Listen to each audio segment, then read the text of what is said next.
Hello, I'm Dr. Thalnos, and welcome back to the second part of our medieval village series. Today we're going to be looking at an alchemical tower, blacksmiths, and a house, and a little pool that we built over here. So as I have said in the previous episode, I'm going for a sort of medieval theme here with all organic bits. So as you saw in the last episode, I stopped here, and I've extended the path along, same motif for the path with cobblestone, stone bricks and gravel.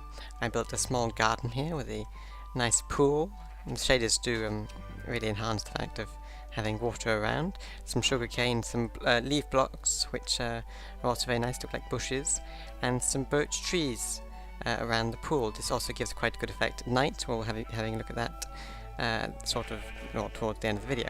The second building that I've built here, the second difference with the last video, is a house, because it has no obvious purpose like the farm building over there or the lodge over there. So this is just a house building. If we enter, I've done the same thing with the carpet. There's a bed as well, and you can access the top part of this tower. And because these houses aren't particularly big, the towers aren't particularly useful, but it's more of the outside view that we're going for.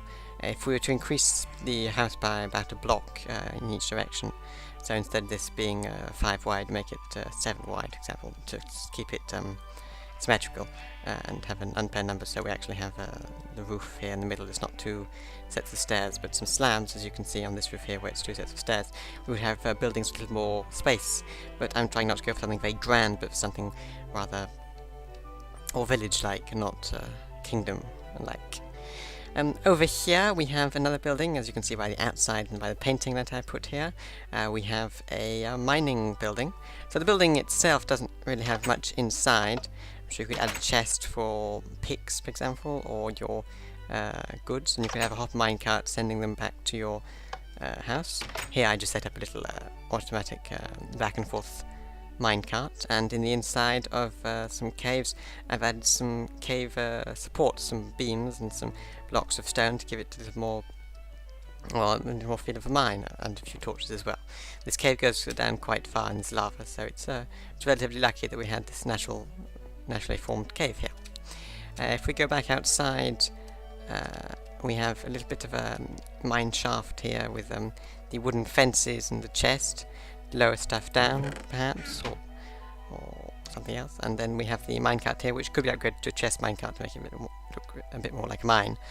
I continued doing bone meal around the path here, so we have this nice tall, long grass, so we can have the view a little bit obscured of the houses, so it's a little bit nicer. It's not just plain grass blocks. I also added some peonies and some tulips around, and again I continued actually with the leaf blocks, which I've added to the 2 buildings that we have over there, to give the around the building a little less of a structured feeling, because it stops neatly and directly at the edge of the wall. These sort of break up the continuity. Here we have a tower building. I've put quite a few brewing stands in it, so I call it the Alchemical Tower, but it could have multiple different purposes. Again, the smaller turret part here doesn't have any obvious use. I imagine you could keep your enchanting table perhaps in here, but then you'd have to build it out for the bookcases, so it's not particularly practical.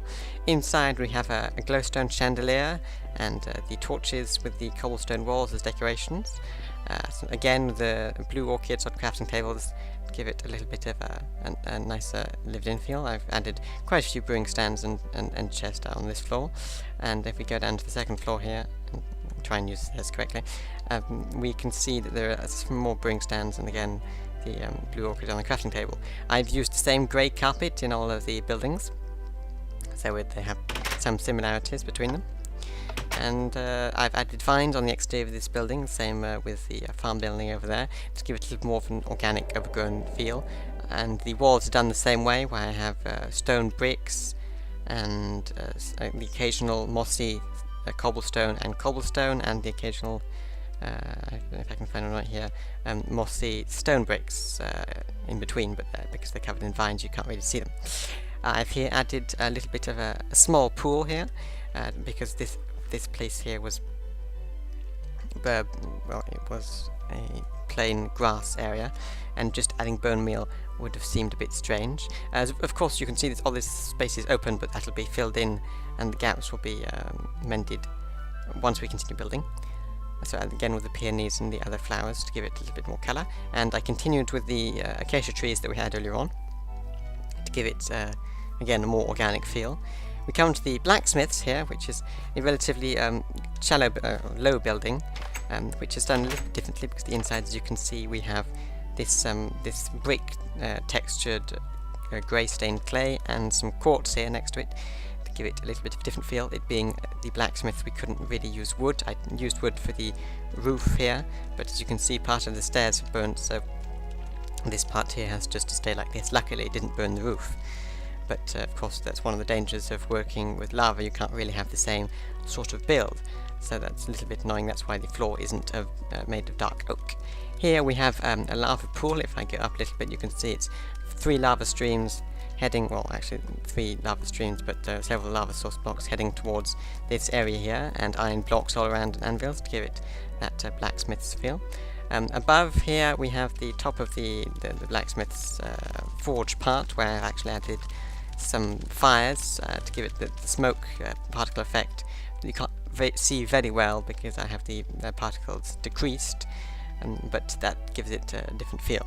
Again, as you can see on the sides here, I decided not to go with the dark the dark wood, as we've seen with all the other builds, because it's a blacksmith, so we had to make it a little bit different. And I used some of these chiseled stone bricks to again mark the difference with the other buildings. So that's going to be it for this episode. I hope you enjoyed it, and as it turns to night you'll be able to see that this whole area, thanks to the shaders, is quite atmospheric. If I actually set the time further into the night, you can see that there is not an excessive amount of light around the path, so mobs would spawn if I was in a hostile mode, but I've decided not to do that just for the building of the town. But as you can see, the pool, the lights reflect nicely off, sorry, the pond, the lights reflect nicely, and the trees nicely reflected into the pool. And yes, we have a very nice effect at night with the occasional bits of glowstone on the first few buildings and the torches. So I'm not going to be adding lighting around the paths because I find it would be excessive and it would sort of spoil the ambiance. And again, closing with rain, I hope you enjoyed the episode, and I will see you next time.